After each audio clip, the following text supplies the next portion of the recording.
네, 2022 에듀테크 코리아 포럼 함께해 주신 전 세계 시청자 여러분 안녕하세요. 반갑습니다. 오늘도 여러분께 인사를 드립니다. 아나운서 김경미입니다. 반갑습니다. 와, 2022 에듀테크 코리아 포럼 어느덧 포럼의 마지막 날이 되었습니다. 어김없이 이 포럼의 마지막 날에도 시작부터 함께해 주시고 인사를 건네주신 전 세계 시청자 여러분께 감사의 말씀을 드립니다. 전 세계 교육 현장에서 일어나고 있는 혁신의 모습과 향후의 비전을 여러분께 생생하게 공유를 해드렸습니다. 첫날, 둘째 날 포럼에서는 교육의 디지털 주소를 진단하는 동시에 또 보완해야 할 다양한 내용에 대해서 여러분과 공유를 했는데요. 여러분이 적극적으로 참여해 주신 덕분에 정말 활발한 의견 공유의 장이 되었습니다. 오늘도 역시 각 세션의 발표가 끝난 후에 Q&A 시간 라이브 톡이 진행이 되겠습니다. 잘 알고 계시죠? 아마 이 셋째 날 처음으로 오신 여러분들을 위해서 다시 한번 설명을 해드리면 지금 여러분이 보고 계시는 화면 오른쪽에 유튜브 댓글창을 통해서 실시간으로 트랙에 대한 여러분의 질문과 의견, 더 나아가 응원의 말씀까지 기다리도록 하겠습니다. 적극적으로 함께해 주신 여러분들 중에서 저희가 선정을 하겠습니다. 푸짐한 경품까지 준비가 되어 있으니까요. 여러분 오늘도 많은 댓글 부탁드리겠습니다. 자, 오늘 트랙 C로 시작합니다. 교육 분야의 디지털 트랜스포메이션이라는 주제로 새로운 트렌드로 떠오른 디지털 트랜스포메이션을 교육 분야에 어떻게 적용할 수 있을까, 이런 내용으로 함께 이야기를 나눠보도록 하겠습니다. 첫 번째 트랙이죠. C의 이 첫 번째 세션, 교육의 난제를 넘는 기술 AI, 모두에게 맞춤 교육을 이제 시작하겠습니다. 인공지능은 이미 우리 생활에 많은 영향을 미치고 있습니다. 교육 분야에서도 무궁무진한 희망과 가능성을 제시하고 있는데요. 개별 학습자에게 적기의 피드백을 주고 또 맞춤 학습을 제공해서 능동적으로 학습할 수 있도록 지원하고요. 교사에게는 비효율적 업무를 경감시켜서 교육에만 집중할 수 있도록 도움을 주고 있습니다. 오늘 이 세션에서는 다양한 인공지능 기반의 교육의 사례를 소개하고 개별화 맞춤형 교육, 학습평가 등의 교육 전반에 걸친 인공지능 이슈에 대해 논의하는 시간을 갖도록 하겠습니다. 자, 이번 세션 연사 여러분들을 소개해 드리도록 하겠습니다. 첫 번째 발표로는 버클리 대학교 교육학부의 제커리 파르도스 교수님께서 지금 줌을 통해 대기를 하고 계십니다. 두 번째 발표로는 카카오 엔터프라이즈 CRO의 강성 수석 부사장님께서 지금 스튜디오에 나와 계시는데요. 잠시 후에 발표로 또 인사를 드리겠습니다. 그리고 서울과학고등학교 박다솜 선생님께서 발표를 준비해 주셨습니다. 스튜디오에 나와 계시네요. 반갑습니다. 자, 그럼 첫 번째 발표부터 시작을 해볼까요? 앞서 소개를 해드렸던 버클리 대학교 교육학부의 제커리 파르도스 교수님이십니다. AI 및 학습 분석을 통한 온라인 및 캠퍼스의 맞춤형 가이드라는 주제로 학습 환경에서의 학생들의 행동을 통해 얻은 데이터의 합성을 이용해서 온라인 과정과 또 미국 교양대학교에서 교수님께서 개발한 이 추천 및 지도 시스템을 주도해온 방법을 시연해 주시겠습니다. 네, 교수님은 이 적응 학습과 AI를 연구하는 UC 버클리 교육부의 부교수로 계시는데요. 국립과학재단 펠로우십 GK12의 지원을 받아 형성평가 도구로서의 교육 기술을 커리큘럼에 통합하기 위해 일하는 K12 교육자 및 학생들과 함께 많은 시간을 보내기도 하셨습니다. 제커리 파르도스 교수님, 지금 발표 시작하겠습니다.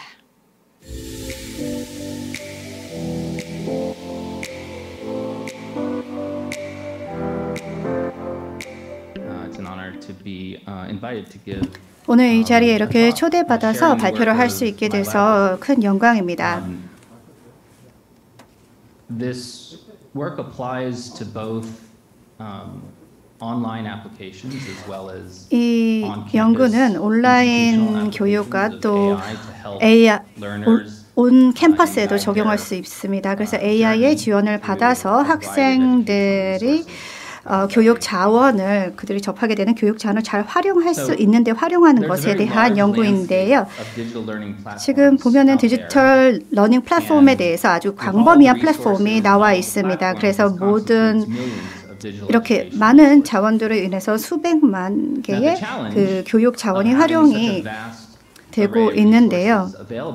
지금 이렇게 제공되는 자원이 많이 있다는 있으면 있을수록 이렇게 좀 더 항해를 하는 게 더 어려워집니다. 그리고 선택이 많아질수록 책임도 더 많아지죠. 그래서 이러한 배경하에서 상황하에서 항해를 제대로 내비게이션 하기 위해서는 준비가 필요합니다. 그래서 학습자가 과연 어디에서 시작을 해야 될까요? 제대로 그 지식을 습득을 하고 있을까요? 그래서 발견을 하였을 때 이것을 지식과 제대로 연결을 시킬 수 있을까요? 그래서 이것을 염두를 하고 학습자들을 준비를 시켜야 합니다. 왜냐하면 결국에는 전문성을 가지고 큐레이션을 해야지 그 연결고리를 찾을 수 있기 때문입니다.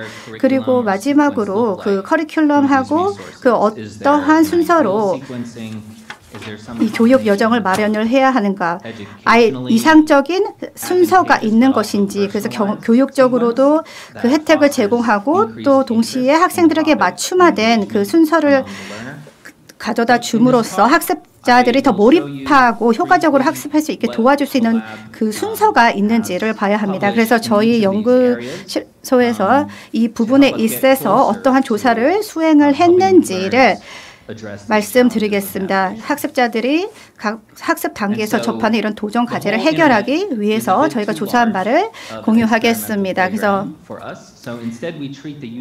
저희가 일단 범위를 좀 좁혀서 그 대학과 그 대학의 그 코스를 보았습니다. 그래서 디지털 플랫폼 랜드스케이프를 구성을 해 보았고요. 그리고 이 배경에서 이제 AI를 활용을 함으로써 이 학생들의 내비게이션 도전 과제를 해결을 하려고 했습니다. 그리고 이 접근법은 또한 대학이 아닌 대학 외부 환경에서도 적용이 될 수 있다는 점 말씀드립니다. 그래서 저희가 지금 이러한 조사를 하기 위해 사용을 했던 플랫폼에 대해서 말씀을 드리자면요. 그래서 저희가 학습자들을 위해 알고리즘을 플래닝하는 데 사용을 했는데요. Ask Us Key라는 플랫폼입니다. 그래서 이건 가상적인 조언 플랫폼이고요. 그래서 학업적인 그 탐구 활동, 개발 활동에 사용이 될 수 있는 플랫폼이고 그 2016년에 배포가 되었습니다. 그래서 지금 매년 10,000명이 넘는 사용자들이 이 플랫폼을 사용하고 있습니다. 그리고 아주 풍부한 그 제도적인 데이터 세트를 가지고 있습니다. 그러면 이제 학생들이 준비하는데 이 알고리즘이 어떻게 적용이 되는지 말씀드리겠습니다. 저희가 이것을 하기 위해서는 근접적인 개발 존에서 시작을 합니다. 그래서 지도를 받아서 학생들이 무엇을 할 수 있는지 봅니다. 대학에는 여러 개의 코스가 제공이 되죠. 그래서 지금 바로 그 패스할 수 있는 좋은 성적으로 통과할 수 있는 강의가 있겠습니다. 코스가 있겠습니다. 그리고 또 잘할 수는 있지만 도움이 필요한 코스가 있습니다. 뭐 친구들과 이야기를 한다든지 코스를 직접 수강을 해야지 잘 패스할 수 있는 그런 강의가 있고 또 뭐 예를 들어서 지금 현재 수준에 비해서 너무 교육 과정이 어렵거나 아니면 시간 제약을 고려했을 때 이 코스에서 학생들이 잘 우수한 학업 성취를 보일 가능성이 적은 또 코스가 있습니다. 그래서 저희가 준비 단계에서 AI를 적용을 해서 학습자에게 목표가 무엇인지를 물어봅니다. 그리고 도움을 받아서 또 할 수 있는 것이 학생이 할 수 있는 것이 무엇인지를 보고요. 그래서 그 학습자의 존 안에서 이것을 발전시키기 위해서 가이던스를 제공을 합니다. 그 버클리에 있는 CAA가 있는데요. 그래서 만약에 그것을 패스를 할 수 있다면은 바로 그 다음에 어떠한 코스를 듣게 되면은 이 학생이 준비하는 것을 도울 수 있을까요? 저희가 이것을 추정하기 위해서 그 대략적인 그 개발 발전 단계를 저희가 추측할 수 있어야 됩니다. 그래서 코스에 어떤 성적을 받을 수 있는지를 예측을 해서 이렇게 세 가지 범위로 세 가지로 분류를 하게 됩니다. 그래서 하나의 강의를 들을 또 다른 강의를 준비할 수 있게 도와주는 거죠. 하나의 강의를 이수했다고 해서 거기에서 만족하면 안 됩니다. 이게 포괄적인 게 아니기 때문입니다. 그래서 매년 새로운 강의가 그 다른 그 과목의 필수 조건으로 고려가 되지 않기 때문에 저희가 이 범위도 고려를 할 필요가 있고요. 저희가 데이터를 통해서 성적을 예측을 하는 태스크, 신경망 NSTN이라는 것을 활용을 해가지고요. 약 그 50% 베이스라인에서 75%의 정확도를 보였습니다. 그래서 그 준비 과목을 보는 데 있어서 정확도는 22% 더 정확했습니다. Succeeded in difficult courses 22% more 그래서 than students not following the would-be recommendations. So we did a 그 추천을 따르는 학생들 같은 경우에는 experimental design. 그 어려운 과목을 그 성공적으로 이사하는 율이 22% 더 높았습니다. 그래서 시험을 성공적으로 이수하는 데도 도움이 되었고요. 그러면은 두 번째 도전 과제로 넘어가도록 하겠습니다.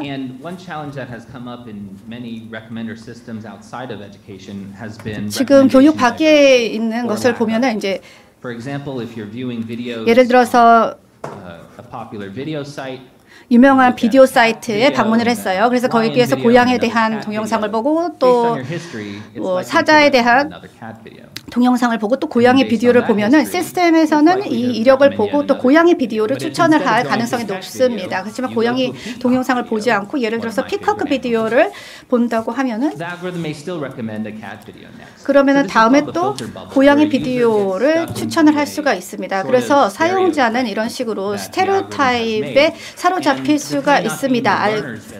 그래서 이것이 학습자가 그렇게 원하지 않음에도 불구하고 원하지 않는 컨텐츠를 받게 되는 거지요. 같은 교수로부터 그 이전에 반복 시청했던 것과 관련된 콘텐츠를 제공을 받는 것입니다. 그래서 이러한 다양성이 결여된 상태를 세렌디피티라고 합니다. 그래서 이것을 때로는 그 예측 불가 그래서 추천을 받았을 때 얼마나 놀랐는지 그리고 이것을 추천을 얼마나 많이 수락을 했는지 이거 성공률을 의미를 하는데요.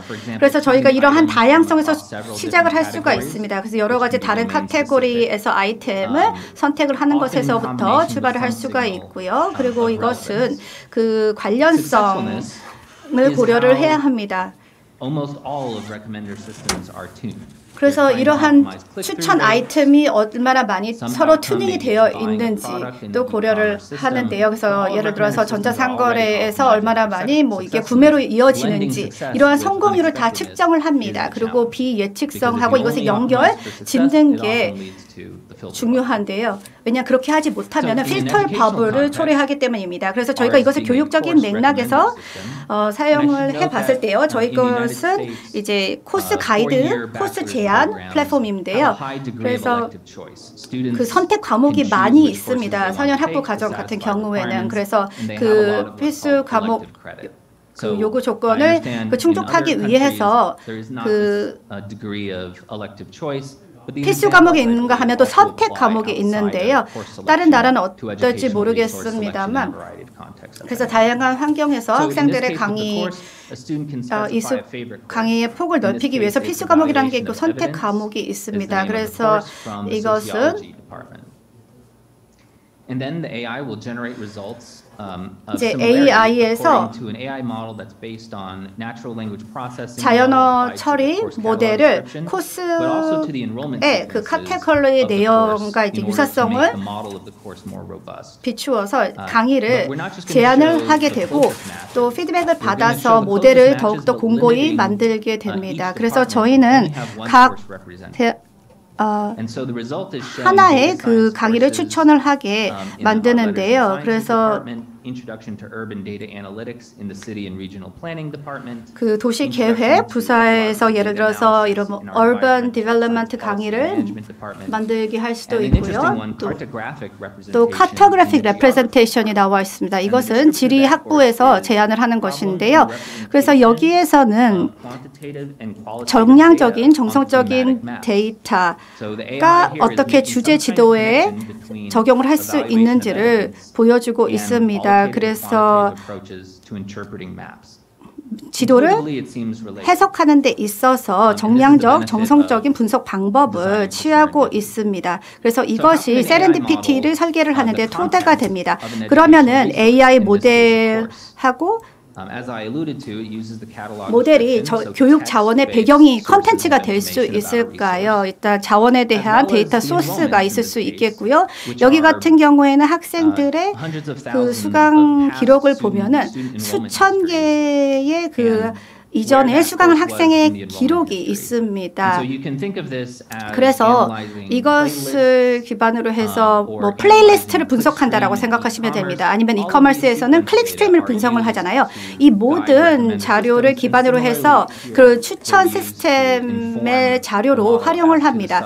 그리고 이것을 토대로 그 강의에 코스에 콘텐츠를 개발하는데 활용이 됩니다. 그리고 이러한 수강 신청의 그 시퀀스를 만들기 위해서 저희가 스킵그랜드라는 대조가 된 어플리케이션이 있는데요. 저희가 이것을 언어에 적용을 하기보다는 이 스킵그랜드 시퀀스를 코스 토큰에 적용을 했습니다. 즉 학생들의 수강 신청 그 이력을 기록을 말합니다.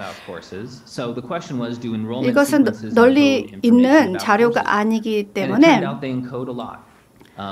저희가 이것을 해본 결과 코딩이 많이 일치한다는 것을 알 수가 있습니다. 그래서 지금 코스가 나와 있고 그리고 그 수강 신청 순서를 나타내는 게 있습니다. 그리고 확증 분석을 통해서 AI를 통해서 학습한 그 수강 신청 순서를 통해서 어느 디파트먼트의 코스를 받게 될지 또 어떤 코스가 아너스 클래스가 될지 이런 모든 정보를 예측을 할 수가 있었습니다. 그래서 이런 놀랍게도 그 자연어 처리 기법을 적용을 한 것과 견주어 정확도가 꽤 높이 나타났습니다. 그런 인스티튜션 간, 기관 간의 코스를 연결하는데 이러한 수강 신청 시퀀스가 도움이 될 수가 있을까요? 네, 그렇습니다.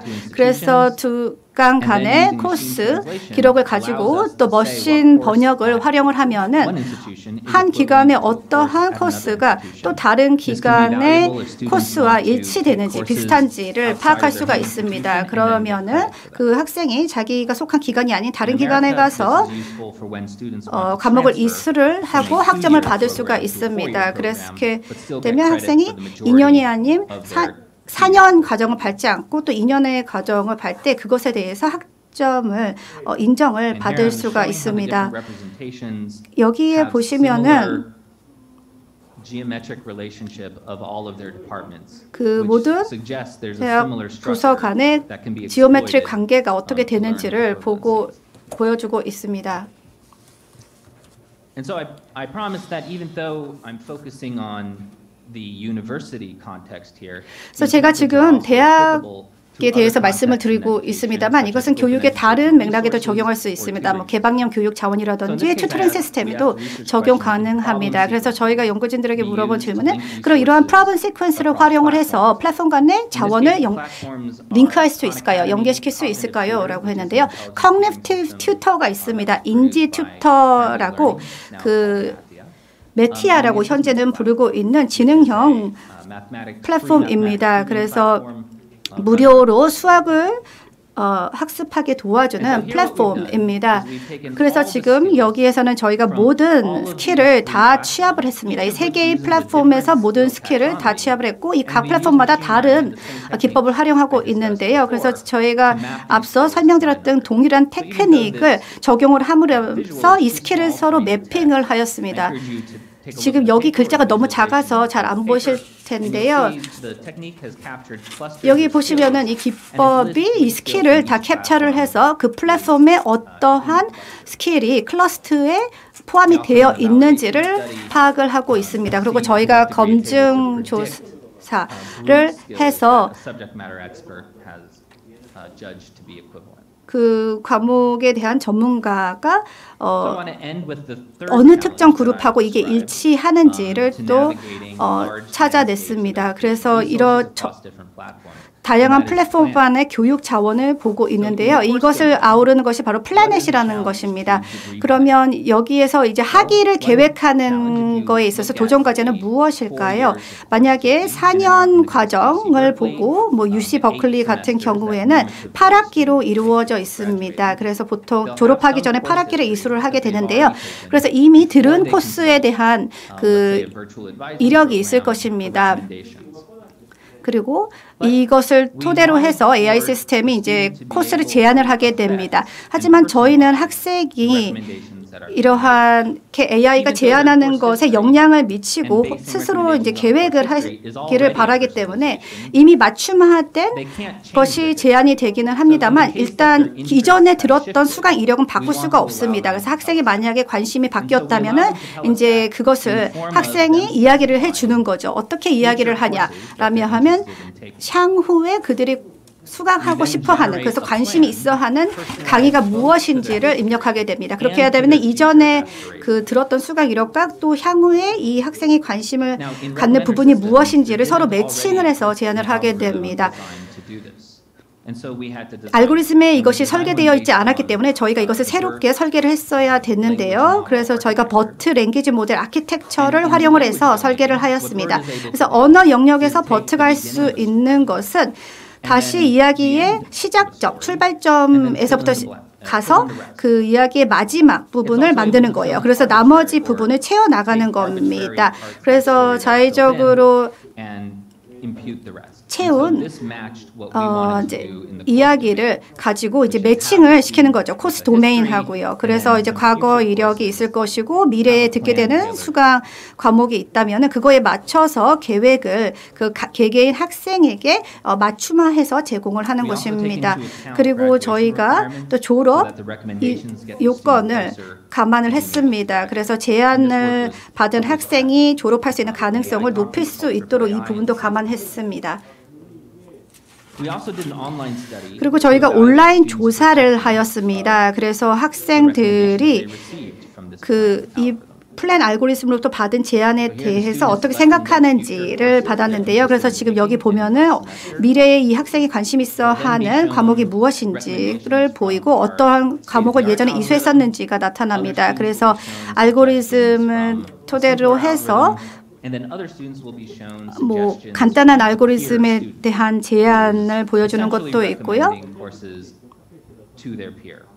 그리고 다른 친구에게 또 제안을 하는 기능도 있습니다. 저희가 이 실험을 하면서 알게 된 것은 저희가 도입한 가장 최신 AI 같은 경우에는 그 개인화에 관해서 77% 점수를 받았습니다. 이것은 이전에 그 최첨단 AI가 받았던 점수보다 20%가 높았습니다. 그래서 AI가 점점 더 그 엔드 유저의 경험을 현저히 충족시켜주고 있다라는 것을 볼 수가 있습니다. 그리고 이 플랜이 얼마나 맞춤화되어 있느냐라고 느끼는 질문에도 높은 점수를 받았습니다. 그래서 AI에 기반한 제안은 그 최첨단 모델 있다 하더라도 이전에 너무 예를 들어서 뭐 대학교 2학년 때 뭐 수강을 하지 않는 게 더 좋을 과목을 좀 추천해주고 있다라고 이야기를 하고 있습니다. 그래서 저희가 지금 필터를 사용해서 이것을 막을 수 있는 방법을 연구하고 있습니다. 만약에 알고리즘을 통해서 이렇게 학생들에게 추천을 한다면 그리고 과거 학생 수강 이력을 통해서 패턴을 찾고 있다라면은 저희가 뭐 학생들의 지식이라든지 아니면은 배경 지식 공부 또 학생의 관심사 이러한 것을 알고리즘이 픽업을 해야 되는데요. 이런 것 말고도 민감 요소를 픽업하는 경우가 있습니다. 그리고 기관이라든지 제도 또는 전체 사회가 좀에서 그 연구에 남아있지 보관되지 않을 또 데이터를 종속하는 경우도 있는데요. 그래서 저희가 여기서 공정성을 봐야 됩니다. 그 채점 알고리즘의 공정성을 봐야 또 동시에 고려를 해야 하는데요. fairness could be defined. But gender and any 하지만 other 성별이라든지 아니면은 다른 항목 substituted 같은 경우에는 as per your objectives. 여러분의 목적에 따라서 다른 것으로 대체하실 수가 있습니다. 지금 마지막 비전은 마지막 장표는 미래에 대한 비전입니다. 그래서 실시간으로 데이터를 기반을 하여 제안을 하는 것입니다. 그래서 사용자 또는 학습자가 선택한 목표에 부합할 수 있도록 사용을 하는 것이고요. 여러 가지 다양한 디지털 자원과 플랫폼을 다양하게 다 접목을 시켜서 학습자에게 맞는 것을 추천을 하는 것입니다. 그래서 단일한 플랫폼에 종속되지 않고 국한되지 않고 다양한 플랫폼에 걸쳐서 그 자원을 다 취합을 해서 학습자들이 커리어를 계획하는 데 도움을 주는 것입니다. 감사합니다. 네, 대단히 감사합니다. 파라도스 교수님의 첫 번째 세션의 첫 번째 발표였습니다. 많은 분들이 또 의견을 주고 계시는데요. AI에 의해서 맞춤화, 개별화된 가이드를 학생에게 제공할 수 있다는 점이 매우 흥미롭습니다. 학생의 관심 변화를 이전 관심 과목과 매칭시켜서 맞춤형 교육을 받을 수 있도록 AI가 도와주고 있네요. 잭님 그리고 럭키님께서 바로 이 교수님 발표에 대한 내용 바로 언급을 해주셨고요. 고맙습니다. 공감되는 내용이었습니다. 교수님은 잠시 후에 또 Q&A 시간에 다시 모셔서 더 많은 이야기를 나눠보도록 하겠습니다. 자, 그럼 이번 세션 두 번째 발표를 소개해 드리도록 하겠습니다. 카카오 엔터프라이즈 CRO에서 수석 부사장으로 계십니다. 강성 수석 부사장님 이 자리에 함께해 주셨는데요. 부사님께서는 교육과 소통하는 AI, 카카오워크라는 주제로 업무 협업 툴인 카카오워크를 통해 축적된 AI 기술과 교육 플랫폼 사례들을 중심으로 AI 교육의 현재와 방향성에 대한 발표를 준비해 주셨습니다. 강성 부사장님께서는 2016년 카카오의 법무총괄 부사장으로 합류하시면서 IT 생태계의 건전한 발전을 위한 행보를 이어가고 계시는데요. 2020년 카카오 엔터프라이즈의 수석 부사장으로 역임하면서 국내 클라우드와 AI 산업의 발전을 위해 노력하고 계십니다. 최근 AI 기술을 활용한 IT 인재 양성을 목표로 카카오 엔터프라이즈의 교육 사업을 리드하고 계십니다. 자, 그럼 강성 부사장님의 발표 지금부터 함께 하시죠.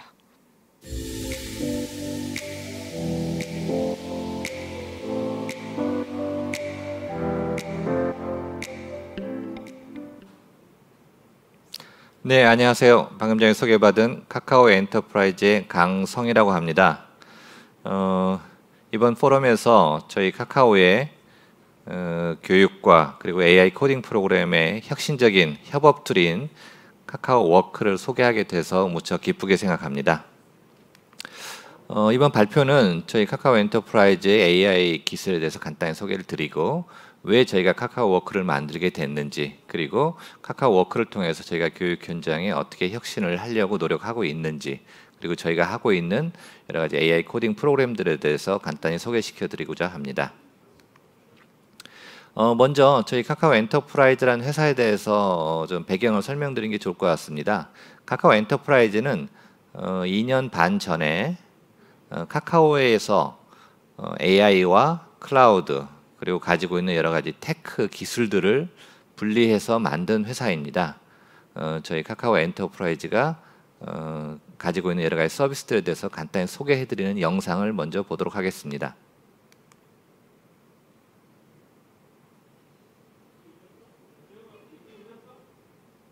영역의 비즈니스와 연결하여 더 나은 세... 쉽게 말해 BT, 혁신, AI 이 어려운 걸 쉽게 만드는 회사 바로 카카오 엔터프라이즈. 언제 어디서나 모든 업무가 쉽게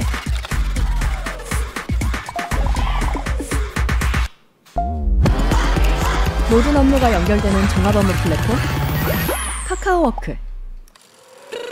클라우드 전환을 더 쉽게 디지털 전환을 위한 최적의 클라우드 카카오 아이 클라우드. 모두가 AI를 활용하기 쉽게 누구나 쉽게 활용할 수 있는 서비스형 AI AI 아스. 홈쇼핑 AI 상담원입니다. 김자연 고객님 맞으신가요? 네, 맞습니다.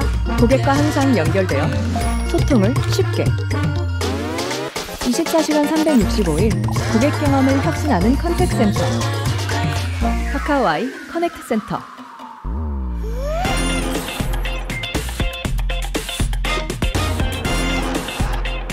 어렵고 복잡했던 물류를 쉽게. 새로운 물류 생태계의 시작. 카카오 아이 라스. 게다가 즐겁고 재밌게. 카카오 엔터프라이즈의 기술과 노하우로 비즈니스의 성장을, 앞서가는 디지털 혁신을 이루세요. 쉽게. 혁신을 쉽게. 카카오 엔터프라이즈.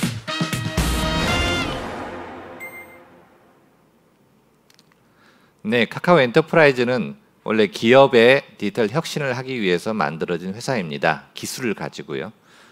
그런데 저희가 이제 코로나 상황에서 이런 기업들의 이제 디지털 혁신을 위해서 만들었던 여러 가지 이제 서비스들 중에서 카카오 워크가 교육 현장의 여러 가지 이제 문제점들, 그리고 이제 그 선생님들이나 학생들이 겪고 있는 코로나 상황에서 여러 가지 애로 사항들을 AI를 통해서 한번 좀 도움을 드릴 수 있지 않을까라는 생각으로 교육용 카카오 워크라는 것을 저희가 따로 버전을 만들어서 출시를 하게 되었습니다. 카카오는 카카오 아이 엔진이라는 여러 가지 AI 기술들을 총체적으로 이렇게 가지고 있는 엔진을 가지고 있습니다. 그래서 컴퓨터 비전, 보통 이제 시각 그런 AI인데요. 그 다음에 이제 자연어 처리, 내추럴 랭귀지 프로세싱, 한국말을 좀 더 자연스럽게 이해해서 분석해서 이제 또 사람처럼 이렇게 답을 하는 이런 그런 기술을 말하죠. 그리고 스피치나 오디오 프로세싱, 음성이나 뭐 텍스트를 다 이해해서 또 역으로 음성이나 텍스트로 바꿔주는 이런 기술들, 그리고 미래의 일들을 이렇게 포캐스팅 예측하고 해줄 수 있는 여러 가지 다양한 AI 그 엔진들을 가지고 있습니다. 그리고 글로벌 컴피티션에 나가서도 최근에 계속 뭐 1등, 2등 아주 우수한 기술력을 인정받고 있는 이런 기술들을 보유하고 있는 회사입니다. 이런 AI를 최근에 뭐 여러 분야에서 AI가 적용되고 있는 이런 시점에서 어떻게 저희가 교육 쪽에 이걸 반영을 해서 교육을 좀 더 혁신할 수 있을까라고 고민을 좀 했습니다. 뭐 다들 뭐 아시겠지만 전 세계적으로 여러 대학들에서 AI 인재를 양성하기 위해서 많은 투자를 하고 있고요.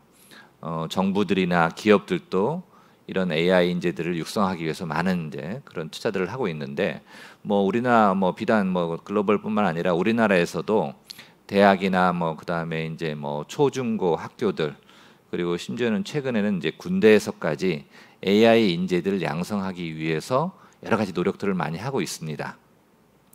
이런 AI 육성하는 여러 가지 이제 프로그램들의 이제 큰 축은 기본적으로 AI 인재를 육성하는 것과 그 다음에 AI 기술을 통해서 교육을 좀 더 잘 관리하는 이런 그 큰 두 가지 축으로 아마 진행되고 있는 것으로 보입니다. 저희는 AI 교육에서 이루어지고 있는 여러 가지 맞춤형 AI 교육, 그 다음에 이제 여러 가지 교육의 여러 가지 활동들을 자동화하는 거, 그 다음에 이제 학생들이나 선생님들과 AI를 좀 더 인간처럼 서로 이렇게 커뮤니케이션을 할 수 있게 해주는 여러 가지 이제 AI의 여러 가지 화두들이 있는데, 저희는 이거를 아까 보신 동영상에서처럼 쉽고 편하게 AI를 교육 현장에 적응할 수 있는 방법이 뭘까 고민을 했고, 그거를 교육용 카카오 워크라는 걸 통해서 소개를 해드리고자 합니다. 제일 먼저 코로나 상황에서 가장 문제점은 선생님들과 학생들 간의 대화가 커뮤니케이션이 쉽지 않았다는 부분일 겁니다. 그래서 저희는 카카오 워크를 통해서 이런 커뮤니케이션을 도와드리면서 학습뿐만 아니라 여러 가지 행정 사무도 원활하게 해드릴 수 있는, 그래서 선생님들의 부담을 덜어드릴 수 있는 이런 기능들을 카카오 워크에 많이 탑재했고요. 그 다음에 학생들이 AI를 통해서 이제는 개인적으로 혼자 공부하고 옛날처럼 혼자 뭐 시험을 치기 위해서 노력하는 이런 시대가 아니라 서로 협업을 해서 여러 가지 프로젝트도 같이 만들고 서로 이제 좀 더 나은 방식으로 서로 이제 토론을 많이 하는 이런 학습 방식이 유행하고 있는데, 이런 협업을 도와드리는 것을 카카오 워크를 통해서 할 수 있게 하고, 그다음에 이제 여러 가지 AI 기술을 통해서 학생들이 나중에 커서 AI 뭐 전문가가 되고 개발자가 되고 이런 게 아니라 학생 때부터 AI가 얼마나 편하고 이게 AI가 얼마나 내가 이렇게 창조적으로 이렇게 AI를 만들어낼 수 있고 이렇게 좋은 거구나라는 거를 학교 현장에서부터 느낄 수 있게, 좀 더 친해질 수 있게 하는 거를 저희 교육용 카카오 워크를 통해서 구현을 해보고 싶었습니다. 그래서 저희가 만든 게 교육용 카카오 워크, 카카오 워크 for education입니다. 교육용 카카오 워크는 크게 이제 세 가지 이제 저희가 피처를 가지고 있는데, 먼저 대한민국의 지금 97% 국민들이 사용하고 있는 메신저인 카카오톡, 이거를 쓸 수 있는 사람이라면 바로 카카오 워크를 쓸 수 있게, 뭐 새로운 기능이나 뭐 새로운 매뉴얼을 보지 않아도 바로 쓸 수 있게 만든 카카오톡 라이크한 그런 피처를 만들었습니다. 그리고 바로 학생들이 온라인으로 화상회의나 웨비나 같은 거를 할 수 있게 하는 그런 리모트 러닝 그런 툴을 카카오 워크에 같이 제공을 하고 있고요. 그리고 학생들이 협업을 하거나 자료들을 저장을 하거나 그리고 같이 콜라보레이션을 할 수 있는 그런 게시판 기능의 그 워크보드라는 거를 같이 합쳐서 카카오 워크로 구현을 해냈습니다. 뭐 여러 가지 기능들을 저희가 이제 간단히 좀 소개를 해드릴 텐데요. 카카오 워크에서는 기본적으로 카카오톡처럼 챗방이 열리게 됩니다. 그래서 거기에는 뭐 이제 선생님들과 학생들이 같이 하는 챗방이 있을 수도 있고, 그 다음에 학생들끼리 따로 이제 협업을 위한 챗방을 만들 수 있는데, 이렇게 챗방을 하다가 바로 이제 뭐 여러 가지 환경 때문에 화상으로 우리가 회의를 했으면 좋겠다 하면 카카오 워크에서 저 화상 영상 버튼을 누르기만 하면 그 챗방에 있는 사람들이 한꺼번에 다 참여할 수 있는 바로 이런 이제 화상 회의가 열리게 됩니다. 이 화상회의는 현재 한 200명까지 전부 다 참여할 수 있는 그런 기능을 제공하고 있고요. 또 선생님들이나 아니면 이렇게 대규모를 모아서 이렇게 강의를 해야 되는 경우에는 현재 1000명 이상까지 강의를 할 수 있는 웨비나 기능을 또 역시 같이 제공을 하고 있습니다. 역시 학교 현장에서 선생님들과 학생들의 커뮤니케이션이 저희는 가장 중요하다고 생각을 했습니다. 뭐 코로나 상황에서 온라인으로는 하지만 그래도 커뮤니케이션이 원활하게 되어야 수업도 제대로 되고 학생들과 선생님들 간의 교분도 더 생기고 여러 가지 뭐 효율적인 그런 학습 진행이 가능하다고 저희는 생각을 했기 때문에 커뮤니케이션을 강화하는 여러 가지 기능들을 카카오 워크에 담았습니다. 저희가 이제 선생님들이 이런 수업에 참가하고 있는 학생들의 어쨌든 반응이나 그 다음에 이제 뭐 여러 가지 이제 뭐 학생들끼리 서로 의사결정해야 될 그런 부분들이 있는데, 그런 것들을 저희는 바로 이모지를 통해서 결정할 수 있게 하는 기능들을 넣었고요. 그리고 학생 하나하나를 특정을 해서 멘션을 해서 일일이 개인형 맞춤형으로 할 수도 있게 하는 그런 기능도 넣었고, 그 다음에 이 메시지를 누가 읽었는지 안 읽었는지를 또 바로 확인할 수 있게 하는 그런 것도 바로 확인할 수 있게 하는 그런 기능도 넣었고요. 또 이런 그런 커뮤니케이션들을 좀 더 편하고 친숙하게 할 수 있도록 기존의 카카오톡에서 사용하던 이모티콘들을 그대로 카카오 워크에서도 가져와서 쓸 수 있도록 했습니다. 뭐 아무래도 이런 카카오 워크라는 이런 툴이 교육과 또 바로 이제 밀접하게 그 효율을 향상시키기 위해서는 LMS와의 연동이 저희는 필수라고 생각을 했습니다. 그래서 우리나라 대한민국의 이제 교육 현장에서 많이 쓰고 있는 LMS들, 구글 클래스룸, 그다음에 이제 코딩 AI 쪽의 전문 그런 플랫폼인 구름에듀, 그다음에 이제 학교 현장에서 많이 쓰고 있는 하이디라는 이런 LMS 플랫폼들과 연동을 해서 강좌가 개설되었다거나 아니면 과제가 제출되었다거나 뭐 이런 그 알림 기능들을 저희 카카오 워크를 통해서 바로 할 수 있게 됐습니다. 그러다 보면 학생들이 깜빡 잊고 있었던 거나 아니면 기한을 맞춰야 하는 여러 가지 그런 기능들을 놓치지 않고 함으로써 수업 현장에서 좀 더 이렇게 효율적으로 자연스럽게 그 수업이 진행될 수 있도록 저희가 기능들을 추가하였습니다. 협업을 저희가 아까 강조를 말씀드렸는데요. 협업을 하려면 아무래도 그 구성원들의 일정을 먼저 파악해야 되는 그런 기능이 꼭 필요합니다. 그래서 저희는 캘린더 기능을 여기에 별도로 넣었습니다. 그래서 그 참여하는 구성원들의 캘린더 일정도 확인할 수 있고, 그리고 그 캘린더에 빈 시간을 찾아서 자동적으로 일정을 넣을 수도 있고 그거를 또 카카오워크를 통해서 초대를 해서 바로 수락을 할 수 있게 하는 프로세스를 카카오워크를 통해서 아주 쉽고 빠르게 할 수 있도록 저희가 구현을 했습니다. 그리고 선생님들이 많은 학생들한테 전체 공지를 해야 되는 경우 쉽게 PC에서 게시판 그 기능에다가 글을 올리면 전체 학생들한테 알림으로 가는 이런 기능들도 저희가 제공을 했고요. 저희가 현재 그 진행하고 있는 기능은 카카오톡에 인증 기능을 결합을 시켜서 이제는 학부모들까지도 같이 직접 본인을 확인한 다음에 거기서 본인 인증을 통해서 확인 서명까지 구현을 해서 선생님들이 일일이 이제 이제전에 알림장이나 뭐 서류 같은 걸로 받아야 되는 이런 행정 사무 업무들을 좀 빠르게 저희가 처리하실 수 있도록 하는 기능들을 현재 지금 개발 중입니다.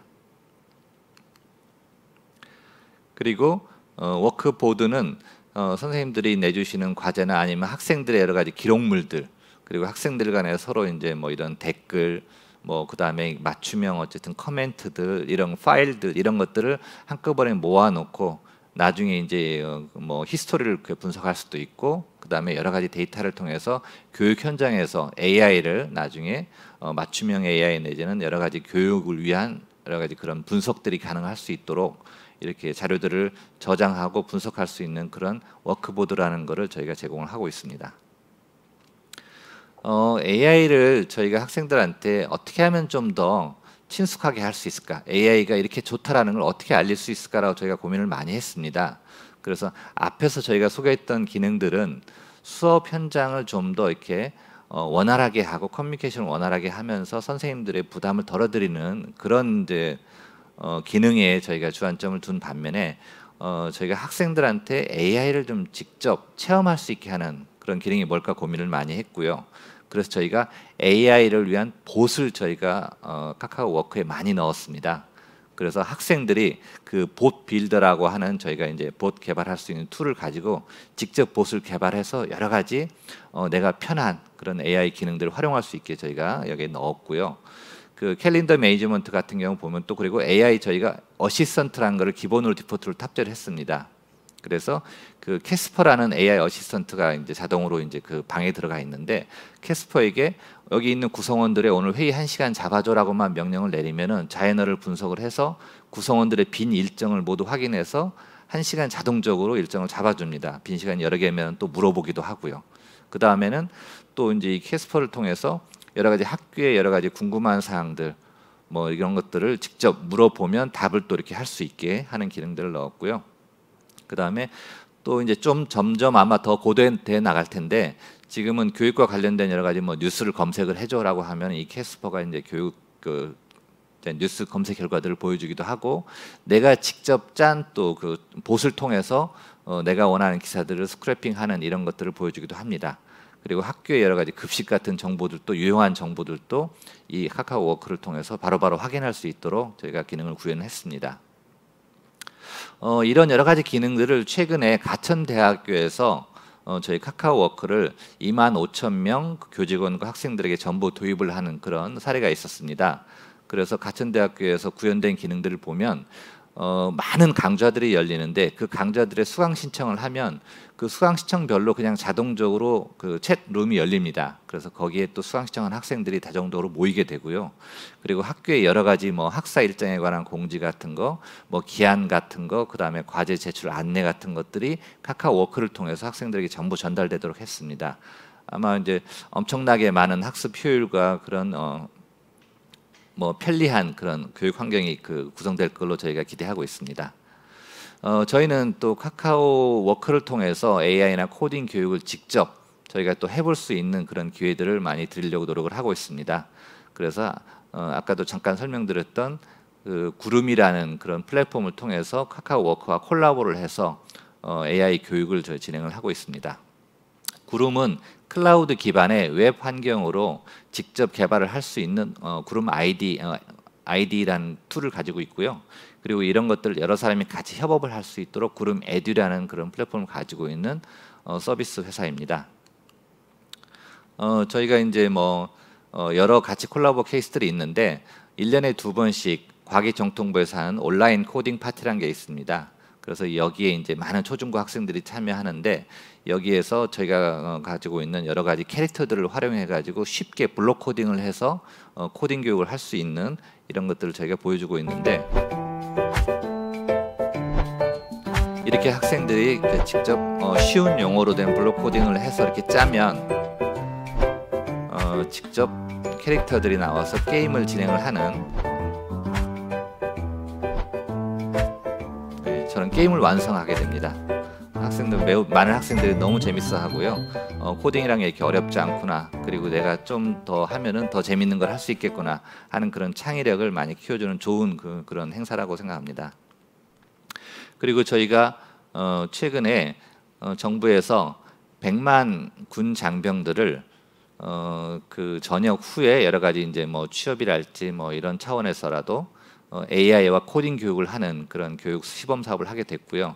저희 카카오워크와 구름이 같이 그 사업자로 선정이 돼서 군장병들을 위해서 AI 교육을 하고 있습니다. 여기에는 뭐 아주 뭐 전혀 기초가 없는 그런 초급반부터 시작해서 단계별로 상급반까지 나눠서 코딩 교육을 같이 하고 있고요.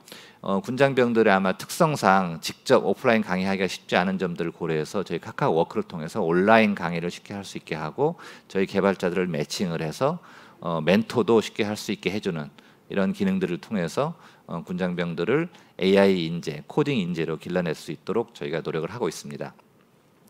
저희가 여러 가지 이제 카카오워크의 기능들과 여러 가지 AI 그런 교육 사업들을 간단히 설명드렸습니다. 저희는 카카오워크를 통해서 쉽고 편하게 AI를 접할 수 있게 하고, 선생님들이 행정 업무에 대한 부담을 덜므로써 교육에 전념할 수 있게 하고, 학생들이 학교 현장에서부터 AI와 코딩에 대해서 친숙해져서 사회에 나가서도 훌륭한 인재로 양성될 수 있도록 저희가 앞으로도 계속 노력을 하고 새로운 기능들을 추가해 나가도록 노력하겠습니다. 감사합니다. 네, 대단히 감사합니다. 부사장님 발표 잘 들었는데요. 댓글창도 정말 뜨겁습니다. 교사의 업무를 정말 많이 도와줄 수 있겠네요 라는 의견도 많으시고요. 정말 좋은 의견과 질문 많이 올려주고 계십니다. 이렇게 카카오 엔터프라이즈 같은 대기업이 쉽고 재미있게 또 정말 실용적 요소들을 교육에 활용하기 위해서 많은 노력을 해오고 있구나, 정말 힘이 되는 그런 말씀이 아닌가 싶습니다. 업무 협업 툴, 이 카카오워크에 대한 소개를 해주셨는데요. 여러분의 의견과 질문은 잠시 후 Q&A 시간에 더 많이 나눠보도록 하겠습니다. 자, 이제 세 번째 발표로 가볼까요?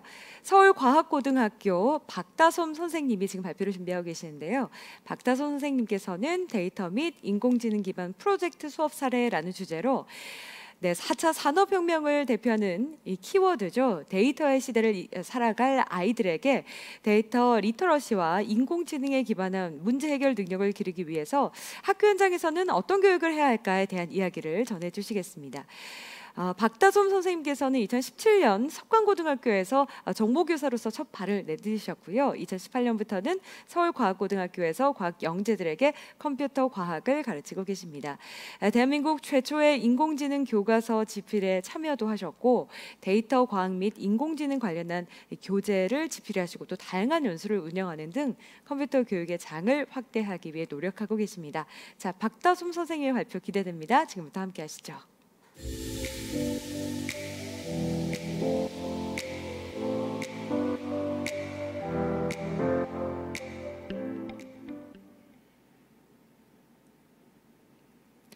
네, 안녕하세요. 저는 서울과학고등학교의 정보교사 박다솜이라고 합니다.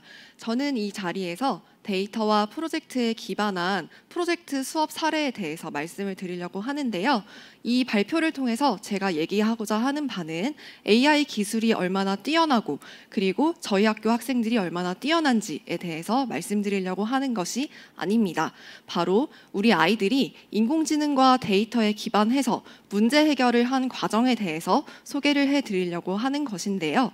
제가 소속된 학교가 서울과학고등학교라는 이유로 혹시 이 교육 사례는 엄청 특별한 교육 사례가 아닌가 하는 의문을 가지고 계시다면 단언컨대 그렇지 않다고 말씀을 드리고 싶습니다. 제가 사용한 데이터, 그리고 아이들이 문제를 해결한 과정은 누구나 다 어느 학교에서 어느 세계에서든 실현할 수 있는 교육이기 때문입니다. 그런데 제 발표를 들으시고 이 교육 사례가 특별하다는 생각을 혹시라도 하신다면 그것은 바로 여러분들이 마음속에 가지고 계시는 교육에 대한 관심과 열망이 특별하기 때문이 아닐까라고 생각을 합니다. 그렇다면 본격적으로 발표를 시작해 보도록 하겠습니다. 가장 먼저 데이터와 인공지능에 대한 교육이 왜 필요한지에 대해서 말씀드려 보고자 합니다. 여러분께서 보고 계시는 이 그래프는 2008년에 미국에서 독감이 유행했을 당시에 실제 확진자와 구글에서 예측한 확진자 추이를 같이 제시하고 있는 그래프입니다.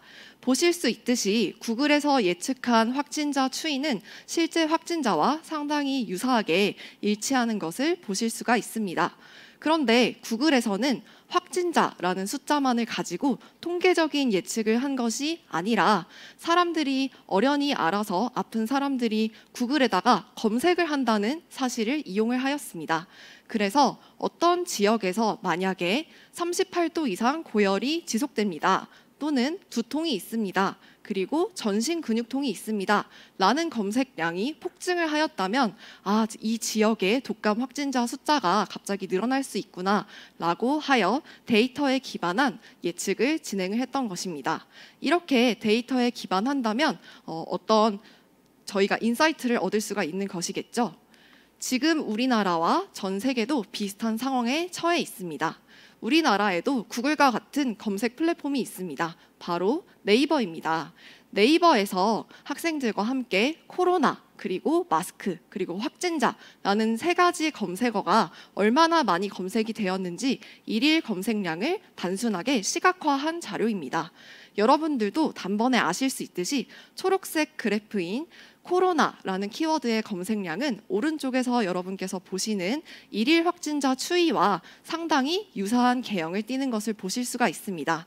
그리고 우리가 코로나라는 상황에 처음으로 마주하게 되었던 2020년 초반부를 생각을 해보면 이 빨간색으로 표시된 부분인데요.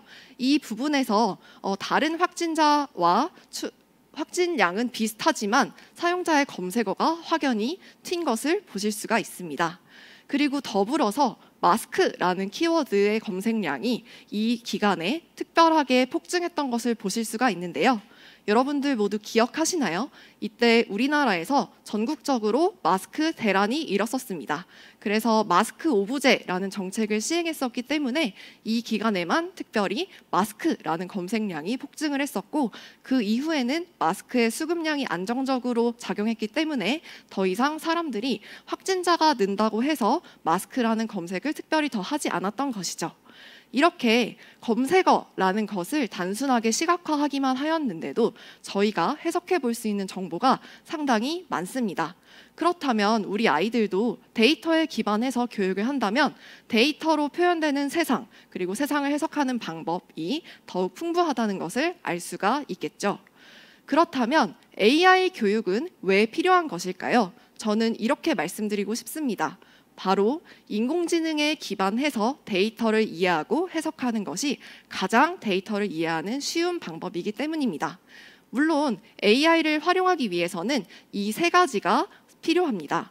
첫 번째는 아이들의 코딩 능력입니다. 아이들이 알고리즘을 구현하고 코딩을 할 수 있는 능력이 있어야지 인공지능을 배울 수 있기 때문입니다. 그리고 두 번째로 데이터 리터러시입니다. 데이터 문해력이라고도 말할 수가 있겠는데요. 데이터 문해력은 데이터를 획득하고 해석하고 활용하는 이 모든 것을 총칭하는 역량입니다. 그리고 세 번째가 바로 AI 역량입니다. AI 역량은 앞서 말씀드린 두 가지 역량이 선행하지 않는다면 획득되기 어려운 역량이라고 말씀드릴 수가 있겠습니다. 그래서 우리 아이들이 이렇게 로우 데이터를 정보로 변화시키고 정보와 정보를 유기적으로 연동하여서 지식으로 만들어내고 그리고 지식에다가 본인들의 창의적인 아이디어를 덧붙여서 우리 사회의 문제를 직접 해결하는 지혜로 풀어낼 수 있다면 이것이 바로 AI 교육이 지향해야 하는 바가 아닌가 싶습니다. 그렇다면 저희 학교 학생들이 어떻게 데이터와 인공지능을 이용하게 되었는지에 대해서 말씀드리도록 하겠습니다. 가장 먼저 프로젝트 코스를 5가지로 나누어서 과정을 말씀드리도록 하겠습니다. 첫 번째 단계는 바로 문제를 제시하는 단계입니다. 이 문제는 주로 교수자인 제가 정해서 제시하곤 하는데요. 학습 환경이나 학습자의 수준에 따라서 설정을 하게 됩니다. 그래서 첫 번째 주제 예시는 환경에 대한 인식을 우리가 데이터에 기반해서 한번 재고해보자 라는 주제처럼 아주 넓고 오픈된 주제일 수도 있고요. 그 다음에 두 번째로 우리가 일상생활 속에서 코로나 때문에 영향을 받은 것은 확실한데 이것을 우리가 데이터에 기반해서 어떻게 실제 사회가 영향을 받았는지 제시해보자 라는 우리 일상생활과 밀접한 주제가 될 수도 있습니다. 그리고 세 번째로 만약에 아이들의 인공지능 역량이 상당히 발전한 수준이라면 조금 더 수학적이고 과학적인 모델에 접근해 볼 수도 있습니다. 예를 들어서 태양광 발전량을 직접 예측하는 AI 모델을 만드는 것입니다. 이렇게 학습 상황에 따라서 문제를 다르게 제시할 수가 있습니다. 그리고 뒤이어서 이 각각에 대한 사례를 조금 더 말씀드려 보도록 하겠습니다. 그리고 두 번째 단계는 바로 아이들이 문제를 구체적으로 정의하는 단계입니다. 아이들이 첫 번째 단계에서 마주한 환경 또는 코로나 그리고 태양광 예측과 같은 큰 주제를 마주하였다면 아이들이 팀별로 구체적인 목표를 설정해야 합니다. 그리고 세 번째는 이러한 주제를 분석하기 위해서 아이들이 수립한 계획을 상호 검토하는 단계입니다. 이 단계에서는 아이들이 자신들의 데이터 분석 과정, AI 모델 구현 과정을 계획으로 발표함으로써 서로 피드백을 주고받고 너무 어려운 계획은 아닌지 그리고 너무 단순한 모델 계획은 아닌지를 검토하게 됩니다.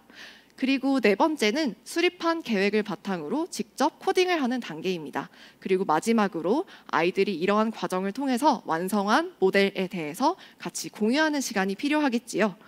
이 단계 중에서 많은 사람들이 데이터 프로그래밍 그리고 AI 프로그래밍 하는 단계에서 엄청 많은 피드백이 필요하지 않은가라는 의문을 제기하곤 합니다. 그런데 오히려 그렇지 않고 문제를 정의 내리고 이 문제를 해결하기 위해서 필요한 데이터를 수집하고 그 다음에 다시 계획을 세우는 이 단계에서 아이들이 엄청 많이 협업을 하고 그 다음에 많은 피드백을 필요로 하게 됩니다. 그렇다면 이러한 과정으로 진행을 하였는데 플랫폼은 어떤 것을 사용하였는지를 말씀드리도록 하겠습니다. 저는 엄청 특별한 플랫폼을 사용한 것이 아닙니다. 여러분께서 모두 가지고 계시는 구글 계정과 같이 계정만 있으면 누구나 접근할 수 있는 플랫폼을 사용하였는데요. 수업 영상을 올리는 데에는 구글 드라이브 그리고 아이들이 협업하기 위해서 드라이브를 또 클래스룸 이런 것을 사용을 하였고요. 그 다음에 데이터를 획득하기 위해서는 주로 캐글이나 통계청 그리고 서울 데이터 센터 이런 곳들을 이용을 하였습니다. 그리고 코딩하는 플랫폼으로는 구글 콜래보레토리라는 환경을 사용하였습니다. 그렇다면 첫 번째 프로젝트 사례의 예시입니다. 바로 환경에 대한 인식을 아이들이 데이터에 기반해서 제고한 사례입니다. 여러 가지 주제가 엄청 많아서 제가 어떤 주제의 예시를 가지고 올까 고민이 되었었는데요. 이 주제들을 보시면 아이들의 흥미가 상당히 높았던 것을 아실 수가 있습니다. 저는 처음에 환경이라는 주제를 제시했을 때 아이들이 너무 식상하게 지구온난화 그리고 쓰레기 이런 것에만 집중하면 어떡하지? 라는 고민을 했었는데요. 이것은 역시나 제 기호였습니다. 이 주제들을 보시면 하나씩 한번 살펴보겠습니다. 가장 먼저 좌측 상단에 아이들이 빛 공해와 소득 그리고 에너지 사용량과의 상관관계를 살펴본 주제를 한번 볼 수가 있고요. 그 다음에 가운데를 보시면 우리가 배달 음식을 많이 소비하게 됨으로써 쓰레기 배출량이 얼마나 늘었는지 플라스틱 배출량에 대해서 조사한 친구도 있었고요. 그 다음에 세 번째로 나라가 발전을 할수록 환경오염 정도가 심해졌다가 나라가 더 많이 발전하게 되면은 환경오염을 신경 쓰면서 오염 정도가 떨어진다라는 쿠즈네츠 곡선이라는 것이 있는데 이것이 우리나라에도 과연 적용이 될 수 있는 말인지 우리나라는 환경 선진국이라고 말을 할 수 있는가에 대해서 분석을 한 팀도 있었습니다. 이 외에도 다양한 주제에 대해서 아이들이 팀 프로젝트를 이어나갔는데요. 세 번째 단계는 아이들이 프로젝트 계획을 세우고 발표하는 단계입니다. 아이들이 주제를 왜 선정을 했는지, 이 주제는 데이터 분석을 위해서 타당한 주제인지에 대해서 서로 상호 검토를 하고, 그 다음에 수집된 데이터 목록을 같이 교차 검토함으로써 더 많은 데이터 수집이 필요한지, 또는 지금 현재 수집된 데이터로도 충분히 분석이 가능한지, 이런 점에 대해서 같이 이야기하게 됩니다. 그 다음에 네 번째 단계는 직접 프로그래밍을 하는 단계인데요. 여기를 보시면 어떤 친구들은 깃허브에 이 코드를 직접 공개를 하고, 그 다음에 자신의 프로젝트를 설명하는 설명문까지 같이 첨부를 한 것을 보실 수가 있습니다. 그리고 마지막으로는 아이들이 가장 기대하는 자리인데요. 서로 데이터 분석한 과정을 공유를 하고, 그 다음에 어떤 가치를 서로 탐색했는지를 이야기를 나누는 자리입니다. 지금 여러분께서 보시는 발표 자료는 아이들이 빛공해에 대해서 탐구를 한 자료인데요. 여기를 보시면 우리 아이들이 빛공해를 예측하기 위한 선형적인 수식까지 만들어낸 것을 보실 수가 있습니다. 그래서 이 친구들 같은 경우에는 빛공해에 가장 많이 영향을 미치는 것이 바로 나라별 에너지 사용량이었다라고 밝혀낸 것을 보실 수가 있습니다. 그 다음에 두 번째 프로젝트 사례입니다. 두 번째 프로젝트 사례는 아마 여기 계신 여러분들도 엄청 관심이 많으신 주제라고 생각합니다. 바로 코로나19로 영향을 받은 우리의 삶을 한번 데이터로 해석해보자 라는 주제입니다. 그래서 이 주제로 아이들이 문제를 설정을 한 것은 가장 먼저 소비 경향이 어떻게 변화하였는지, 그리고 국가적으로 인터넷 보급량이 어떻게 변화하였는지, 그리고 직업 시장은 어떻게 변화하였는지, 이 외에도 여가 생활의 변화는 데이터로 바라보았을 때 어떠했는지, 그리고 디즈니 플러스나 넷플릭스 같은 OTT 시장은 어떻게 변화하였는지 등에 대해서 데이터 분석을 한 것을 보실 수가 있습니다. 그래서 예를 들어서 프로젝트 계획에 대해서 발표한 것 중에 한 가지 예시인데요. 이 친구들은 팬데믹에 의해서 사람들의 소비 경향이 어떻게 변화하였는지를 분석하고자 하였고, 다양한 데이터 수집 목록을 보시면 국가 통계 포털, 그리고 한국 데이터 거래소 등 우리나라에서도 이런 데이터를 쉽게 획득할 수 있었음을 확인할 수가 있습니다. 그리고 이 친구들의 분석 결과를 살펴보시면 분석 결과의 세 번째 페이지를 보시면 이 친구들이 이 소비 경향이 어떻게 변화하였는지를 상관관계 지수로 나타내었는데요. 여기를 보시면 대형 마트나 준대형 점포와 같이 사람들이 많이 몰릴 수 있는 곳에 소비가 확연히 줄어들었음을 알 수 있고, 그 외에 백화점 같은 고급 시장은 오히려 줄어든 정도가 덜했음을 살펴볼 수가 있었습니다. 그리고 마지막 프로젝트 사례입니다. 이 사례는 수학, 과학을 좋아하는 저희 학교 아이들이 특히나 더 좋아했던 AI 프로젝트 주제인데요. 바로 날씨, 그리고 이외에 여러 가지 변인을 바탕으로 태양광 발전량이 어떻게 변화하였는지를 예측해보는 모델을 만드는 것입니다. 그래서 아이들이 여러 가지 변인 간의 상관관계도 살펴보고, 그 다음에 이것을 수학적인 모델로도 해석을 해보고 하여서 아이들이 탐색적 데이터 분석을 실행을 하였고요. 그 다음에 이제 아이들마다 서로 잘할 수 있는 것이 다르기 때문에 모든 아이가 똑같이 코딩을 하는 것이 아니라, 어떤 친구는 다른 역할에 더 집중하고 어떤 친구는 데이터 분석을 해서 전처리된 데이터를 다른 친구에게 넘겨주는 이런 역할을 서로 분담을 한 것을 보실 수가 있습니다. 그리고 여기에서 재미있는 것이, 우리 아이들이 수업 시간에 무엇인가 시도를 했으면 저는 반드시 그것을 프로젝트 로그로 남기라고 조언을 하곤 합니다. 그래서 아이들이 프로젝트 로그를 남긴 것을 제가 날 것 그대로 가지고 왔는데요. 여기 오른쪽 아래에 제출 결과가 망했다고 쓰여 있는 것을 보실 수가 있습니다. 그래서 우리 아이들이 데이터 분석을 하고 AI 프로그래밍을 하는 과정에서 당연히 한 번 시도한 것이 성공을 할 리가 없겠죠. 그래서 이런 작은 실패를 바탕으로 다른 친구들이 조언을 해주기도 하고 서로 더 토의의 장이 활발해지는 효과가 있었기에 프로젝트 로그는 프로젝트를 진행하시는 선생님들께 꼭 추천해 드리는 방법입니다. 그리고 이러한 과정을 통해서 프로젝트를 한 결과를 발표한 예시인데요. 여기를 보시면 아이들이 시도한 모델이 한두 개가 아님을 알 수 있습니다. 그래서 처음에 XBoost 모델을 시도를 하였다가 그 다음에 리니어 리그레션 모델을 시도하였다가 이렇게 다양한 모델을 시도하고 데이터 전처리 방식도 다양하게 시도함으로써 아이들은 수업에서 배운 지식 외에도 엄청 많은 지식의 확장을 경험을 하게 됩니다. 그리고 최종 모델로 사용한 것이 어떤 것이었는지, 그리고 이 모델의 결과는 어떻게 나왔는지, 그리고 자신들이 프로젝트를 시행한 단계에서 경험했던 한계점은 무엇이었는지 서로 성찰을 하면서 아이들은 프로젝트를 마무리하게 됩니다. 네, 이런 과정을 통해서 아이들과 프로젝트를 경험한 사례를 공유를 해드렸는데요. 우리 아이들이 프로젝트 과정 동안에 어떠한 변화가 일어났는지 정량적으로 제가 1점에서 5점 척도로 몇 가지 질문을 통해서 분석한 결과에 대해서 말씀드리도록 하겠습니다. 일단 1점은 불만족, 그 다음에 5점은 만족에 가까운 수치라고 생각을 하시면 되는데요. 첫 번째 질문이 수업 전에 실시되었던 질문이었습니다.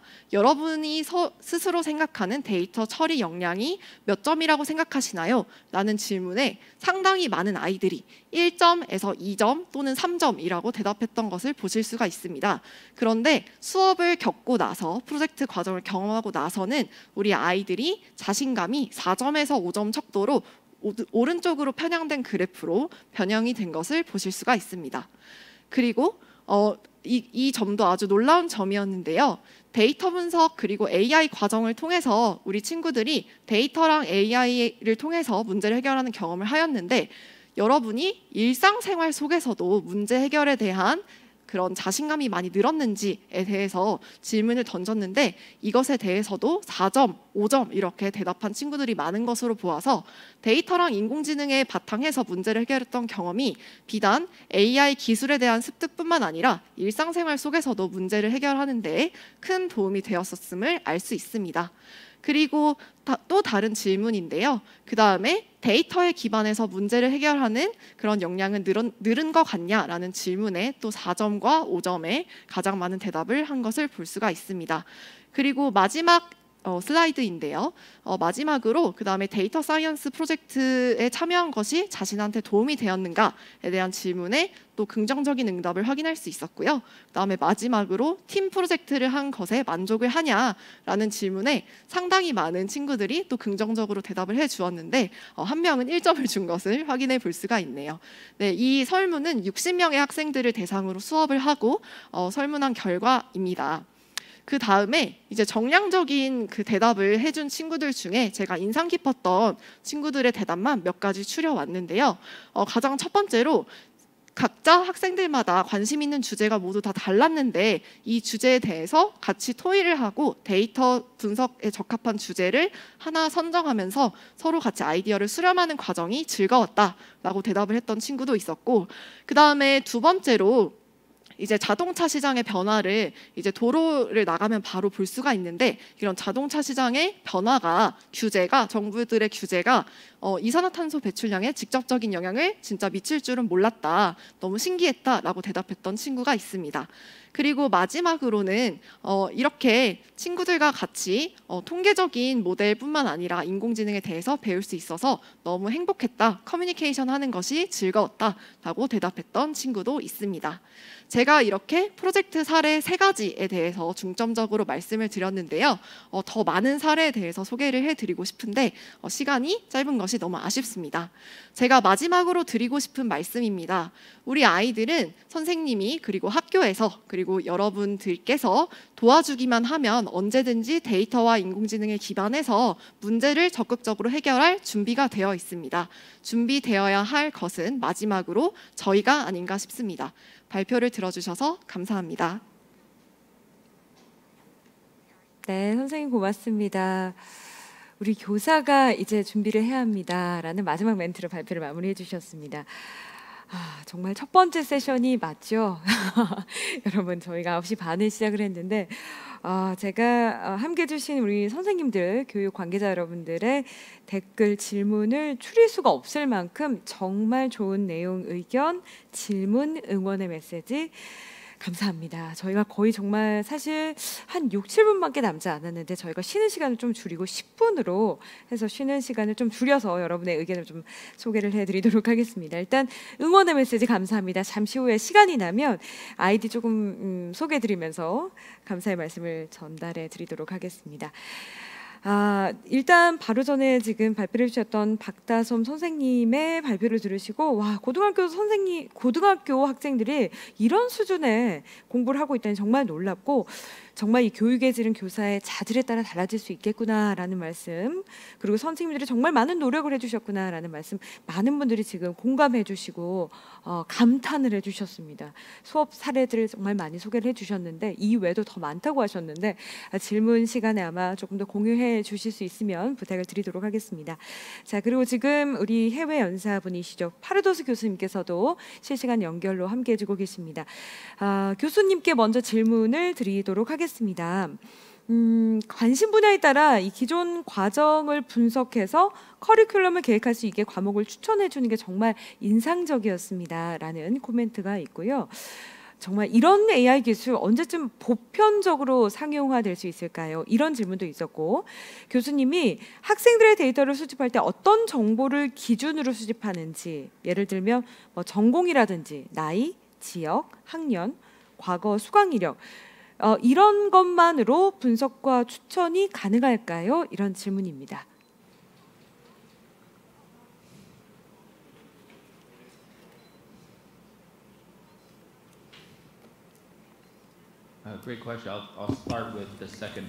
네, 두 번째 질문부터 답변을 드리겠습니다. 또 다른 정보, 어떤 정보를 활용할 수 있는지, 그리고 지금 사용하는 정보가 충분한지에 대해서 답변을 드리겠습니다. 학년을 성적을 추측하는 게 있어서 아마도 가장 취약한 부분이 아닌가 싶습니다. 알고리즘 같은 경우에는 75% 정확도를 보이고 있는데 그것만으로는 충분하지 않습니다. 지금 전공이라든지 과거 수강 이력을 감안을 하고 있습니다. 그래서 이것을 토대로 해가지고 예측을 하고 있는데요. 그리고 또 강의에 대한 또 다른 정보를 사용할 수도 있을 것 같습니다. 예를 들어서 그 과제에 대한, 그리고 몇 번의 과제가 나갔었는지, 그리고 학생들이 과제를 얼마나 빨리 수행을 했는지, 그리고 어떤 성적을 받았는지. 그래서 이것을 미시적인 범위에서 저희가 분석을 할 수가 있고요. 그래서 이 부분에서 개선을 조금 더 할 수 있을 것 같습니다. 그리고 또 다른 활용할 수 있는 정보는 뭐 자연어 처리, 그래서 학생들이 어떤 배경을 가지고 있는지, 그리고 중등 교육 과정에서 이수했던 성적을 저희가 볼 수가 있을 것 같아요. 왜냐하면은 고등 과정을 시작할 때 그 학업 기록이 없기 때문에 중등 과정에 대한 정보를 참고할 수 있을 것 같습니다. 지금 현재는 참고하지 못하고 있습니다. 왜냐하면은 고등 교육의 기록이 중등 교육 기록에 같은 데이터베이스가 없습니다. 이제 고등 교육 기록 같은 경우에는 이제 제출을 하긴 합니다만 그 입학사정관이 보는 경우는 거의 없고요. 고등 학점을 이수했던 것이 이제 스크립트에는 존재합니다만 보통 접근 권한이 없는 경우가 많이 있습니다. 그래서 이게 접근성의 문제인 것 같지는 않고요. 그래서 저희가 이러한 데이터를 정확한 포맷으로 변환하는 작업이 필요할 것 같습니다. 그리고 저희가 어떻게 좀 이것을 강의 제한을 저희가 얼마나 조금 더 그 상용화할 수 있는지 물어봤는데요. 그래서 저희가 좀 더 대규모로 많은 사람들에게 보편적으로 사용할 수 있는지를 물어보고 있는데요. 지금 현재 저희가 몇몇의 기관에 디플로이를 하려고 검토하고 있습니다. 그래서 그 일을 위해서 협업을 하고 있습니다. 그래서 저희가 지금 뉴욕에 있는 많은 기관과도 협업을 하고 있고 또 텍사스와 캘리포니아에 있는 기관과도 협업을 하고 있습니다. 그래서 이 접근법을 보편화시킬 수 있는지를 물어보고 있는데요. 하지만 이렇게 상용화하는 데 있어서의 어려움은 일단 이 기관에서 사용하고 있는 데이터 스키마입니다. 왜냐 기관마다 사용하고 있는 학생 시스템이 다르기 때문에 이렇게 필요한 데이터를 이제 수집을 하는 데 있어서 사용하는 알고리즘이 다를 수가 있습니다. 그래서 저희가 또 그럼 알고리즘에 없는 데이터를 따로 수집을 해야 될 수가 있고 또 학생 모집단이 다를 수가 있습니다. 특정 학년도에 뭐 파트타임으로 일하는 학생이 또는 풀타임으로 이수하는 학생이 더 많을 수도 있기 때문에 저희의 이 플래닝 알고리즘이 이에 맞추어 적응을 해야 될 필요가 있습니다. 그래서 뭐 오프타임은 특정 시간대에는 이제 알고리즘이 제한을 하지 못하게 한다든지 이렇게 해야 되는 것도 지금 저희가 고려를 해야 되고요. 그래서 학생들이 속한 기간을 넘어서 때로는 좀 더 광범위하게 이제 생각을 해서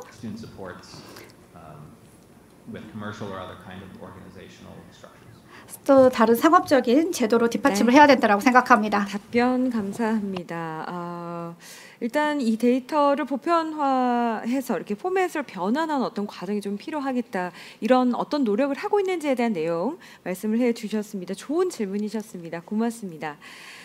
네, 그리고 강성 부사장님 질문입니다. 제가 지금 거의 다 소개를 해드릴 수 없을 만큼 카카오워크에 대한 칭찬과 정말 좋은 호응이 쏟아지고 있는데요. 아이디어 실험의 장이 되어주는 카카오 바람직합니다. 역시 카카오네요. 빨리 상용화되면 좋겠습니다. 군복무 중인 군인들을 대상으로 한 카카오 교육 서비스도 너무나 인상적이고 너무나 감사합니다. 아까 앞서서는 정유진님, 우보미님이 질문을 해주셨고 칭찬의 글들 너무 많습니다. 분범, 김은영님, 엘비나님 고맙습니다. 질문은요. 잭님입니다. 네, 강성부사장님, 카카오워크라는 업무 협업 툴이 다른 AI 활용 교육 플랫폼과 가장 차별화되는 특성, 어떤 장점은 무엇일까요? 그리고 우리나라의 공공교육에는 민간 기업의 참여가 어렵고 민관 협력이 충분하지 않아 보이는데 이 문제를 어떻게 해결하고 계신지도 궁금합니다.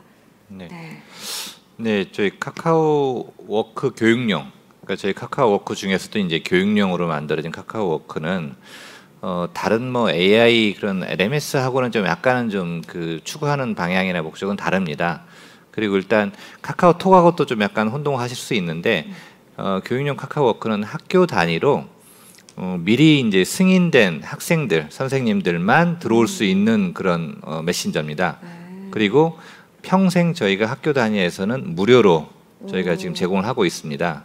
그렇기 때문에 이렇게 밖에 있는 학부모들이나 아니면 외부인들하고 이렇게 연결이 되지 않고 학교 현장 내에서만 정해진 딱 승인된 그런 멤버들끼리만 서로 이렇게 할 수 있는 그런 툴이고요.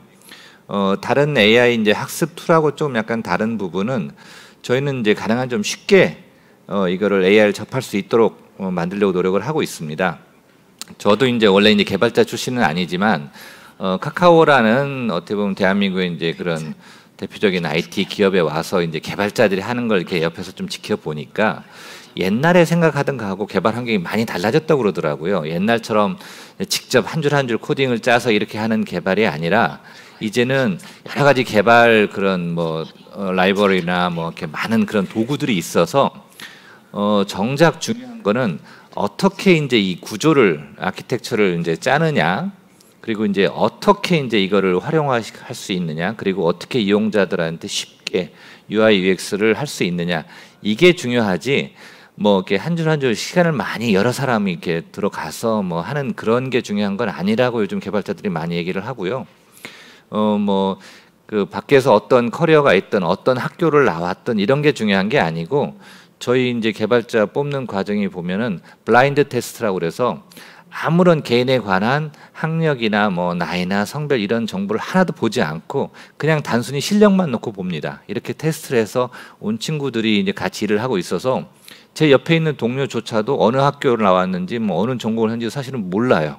서로 그렇지만 업무만 보고 업무 능력만 보고 같이 일을 하기 때문에 충분히 이제 이게 잘 돌아갈 수 있다는 걸 확인했고요.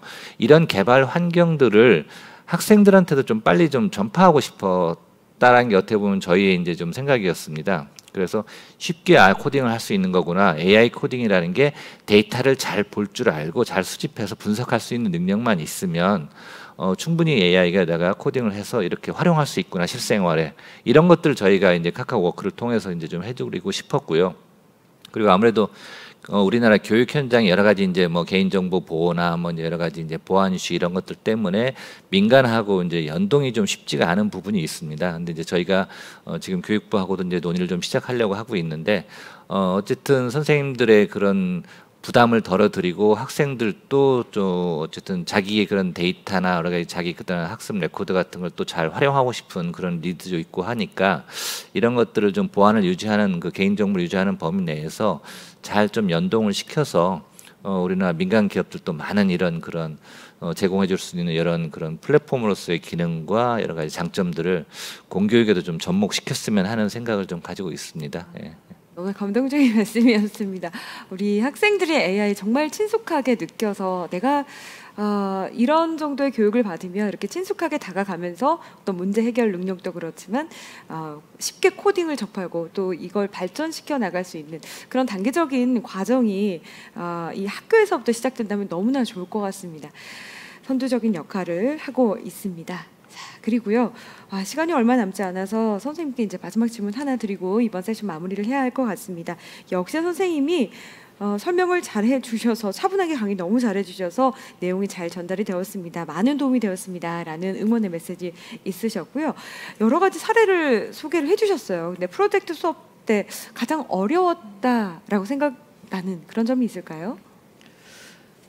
일단 한 2가지 말씀드릴 수가 있을 것 같습니다. 첫 번째는 이제 프로젝트를 운영을 하다 보면은 아무래도 이제 우리 아이들한테 피드백을 정말 많이 해줘야 되는데 네. 만약에 한 수업 안에 속해 있는 학생의 숫자가 너무 많다면 우리 아이들 팀별로 되게 구체적인 피드백을 해주고 피드백을 한 후에 다시 돌아와서 우리 친구들이 이 피드백을 반영한 채로 잘 하고 있는지 이런 것을 같이 검토를 해줘야 되는데 이럴 때 만약에 학생의 숫자가 너무 많으면 피드백의 제공 양이 전체적으로 줄어들어서 이런 것이 좀 힘들었던 것 같습니다. 예. 카카오 워크를 활용하도록 하겠습니다. 이 어려운 점은 네. 카카오 워크를 통해서 해결하실 수 있다는. 네, 감사합니다. 그리고 한 가지가 더 있었는데요. 네네. 그다음에 또 다른 한 가지는 아무래도 이제 아이들 앞에서 모른다는 것을 인정하는 점인 것 같습니다. 그래서 선생님이 지식의 전달자로서 기능하는 시대는 이제 갔다고 얘기를 하는데 우리 친구들은 아직도 선생님이 약간 전지전능한 줄 알아요. 그래서 선생님한테 모든 거를 물어보는데 그게 아니고 이제 선생님도 이 부분을 잘 모르는데 우리 같이 한번 탐구하면서 알아보자라고 이렇게 얘기하는 게 가장 어려웠던 것 같습니다. 지금 시청자 여러분들 중에서 역시 선생님들도 많이 계실 텐데 선생님도 잘 몰라 같이 한번 알아가 보자 이렇게 말할 수 있는 용기가 필요하다는 말씀이신 맞습니다. 거죠? 네. 네, 좋은 인사이트를 주셨습니다. 자, 이렇게 해서 아쉽지만 저희가 이번 세션을 마무리해야 할 것 같습니다. 교육의 난제를 넘는 기술 AI 모두에게 맞춤 교육을 세 분의 발표, 교수님, 두 분의 선생님 그리고 부사장님 정말 인사이트 넘치는 그런 시간이었습니다. 사실 저희가 세션별로 진행하면서 정말 저 개인적으로는 역대급이다. 이번 세션 너무나 많은 분들이 참여를 해주셨고 의견을 남겨주셨다라고 생각하는데 그 역대급을 계속 뛰어넘는 것 같습니다. 이번 세션도 정말 나눌 이야기가 많지만 시간 관계상 여기서 인사를 드려야 될 것 같습니다. 오늘 직접 나와주신 두 분 그리고 또 연사님, 해외 연사님 이 세 분에게 감사의 말씀을 드립니다. 적극적으로 참여해주신 여러분도 고맙습니다. 네, 여러분 저희는 이 시간 이렇게 마무리를 하겠고요. 정말 짧은 시간이죠. 한 8분 정도만 쉬었다가 다음 세션 C2입니다. 데이터가 모이면 교육은 새로워집니다. 해서 다시 뵙도록 하겠습니다. 잠시 후에 뵐게요. 고맙습니다.